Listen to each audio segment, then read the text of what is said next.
Excuse me, sir. Yeah, man. How old were you when you made your first million? 45 years old. And what's the most amount of money that you made in a single day? Probably $5.5 million. 5 million in a single day? Yeah.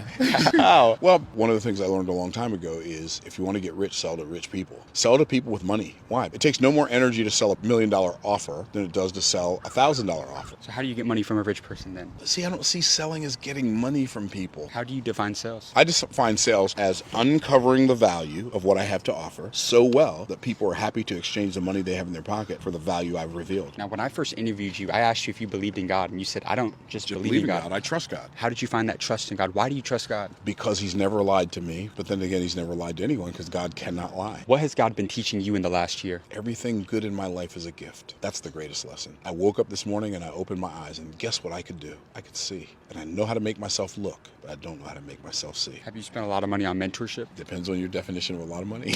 Yeah. I haven't spent nearly as much as I've made. Right. How much money would you say you've spent on mentorship? About 1.7 million. 1.7 million. What's the greatest piece of advice that you received that changed your life? I think the thing that changed my trajectory wasn't so much a piece of advice as it was something that Robert G. Allen, the author of Multiple Streams of Income, said to me at a seminar. I told him, you know, I'm doing really good. I used to be a trash man making $6.25 an hour. Now I'm living like a king. I'm making $30,000 a month. You know what he said to me? What did he say? He said, you're doing really good. You're on the path to making some really big money. And he said that to me in front of like 700 people. And the first thought was, did he just diss my $30,000 a month in front of 700 people? My second thought was, wait, there's a level where $30,000 a month is not a lot of money? Oh, let me get to that level. If you want to get mentored by the multimillionaires I interview every single week, just like him, comment the word mentor below and I'll show you how.